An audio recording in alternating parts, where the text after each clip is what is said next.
And mga kapatid, magandang kaliwanagan. So yung ating pong unang binasa ay yung kwento po ni Jehovah. At ang akin naman pong babasahin po ngayon mula sa aklat po na Isa sa Buhay, ang resipula, ang libro ng katotohanan na Isa sa Buhay na nagmula sa kalangitan ang kaligtasan. So, ang babasahin po natin ay kwento po ng isang anghel mula sa langit na bumaba po noong Agosto 28, 2021. Ang aking pong babasahin ay ang ngalan po niya ay si Lemuel, isa sa sumamba kay Jehovah. Ano po? Dahil nung panahon noon, sinasamba na po si Jehovah. And basahin po natin. Isang magandang kaliwanagan sa inyong lahat. Ako rin ay siyang nais magbahagi sa inyong lahat, sapagkat sa aming kapanahunan, kapatid, tila ba ang ngalan ng Ama sa Langit ay sa amin pinagkait. Ano po? Hindi namin nalalaman ang katotohanan, sapagkat sa aming kapanahunan ay nooy merong dumating kapatid upang isiwalat sa amin ang ngalan. Ngalan na siyang aming tatawagin sapagkat kami ay tumatawag at sumasamba sa nagngangalang Jehovah. Sapagkat kami sa panahon na iyon ay siya'y nagturan sa amin. Nagturan sa amin ng lahat, ngunit kami walang kaalam-alam. Siya siyang nararapat ng aming tatawagin. Hanggang ang lahat ay nagtuturan sa aming ang Jehovah na ngalan ay sambahin, sapagkat batid niya ang liwanag at ang dilim, at tinurang ito'y nasisilayan. Isa ako noon, isa ako. Ang ngalan ko nga pala ay Lemuel. Sapagkat ang edad ko noon na 25 nang sa akin na ituran ang ngalan na Jehovah, at hanggang sa aking pagkatanda, ako'y naroon at lumuluhod kapatid.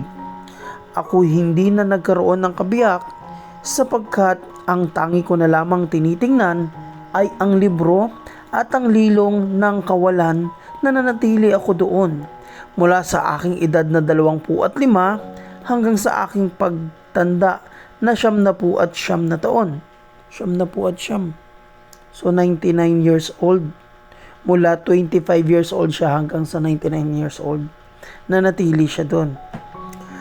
Nanatili ako doon na ang tanging tinitingnan namin ay ang ngalan niya, at hindi nalalamang lumuluha ang Ama sa kalangitan na sa kaniya'y nasisilayan. Kay tagal kapatid, kay tagal, ngunit ako noon ay merong nasilayan, ngunit sa edad kong yaon, katawan ko'y nanghina na. So ayun kapatid, so lumuluha ang Amang liwanag sa kalangitan na nasisilayan niya. May mga taong nananampalataya sa at nananalig at nangangaral ng mali at kumbaga yung naliligaw po ng katotohanan. Magpatuloy po tayo. Ang liwanag ay aking nasilayan kapatid. Lemuel, ang kasalanan na iyong ginawa sa panahong ika'y nabubuhay pa ay patatawarin ng Ama sa kalangitan. Sa iyong muling pagkabuhay ay ituran mo sa lahat ang katotohanan. Yaon ang aking tinuran sa akin, ngunit ako'y kay palad, at sandaling yaon ay naituran ko sa mga namumuno sa amin na ang liwanag ay aking nasilayan, at tanging ang Ama sa langit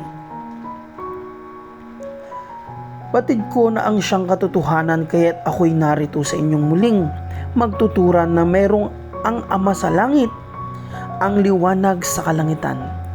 Huwag na sapagkat meron ang Ama sa langit na siyang tunay, kay buti ng Ama sa kalangitan.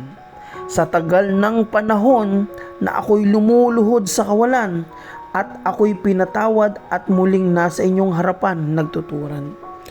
So napakalinaw po na ang Amang liwanag sa langit ay pinatawad po siya sa kabila ng kanyang maling paniniwala, na napakatagal na panahon naging diehard po siya sa maling paniniwala na yun.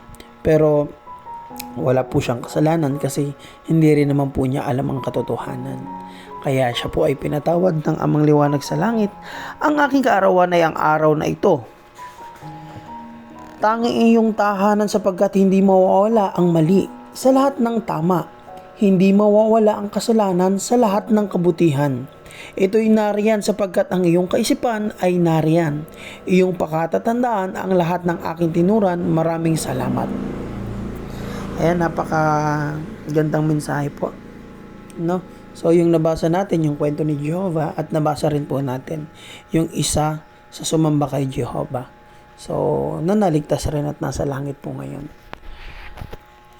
So, ayan po, hanggang dito na lang ang ating video. Maraming salamat po.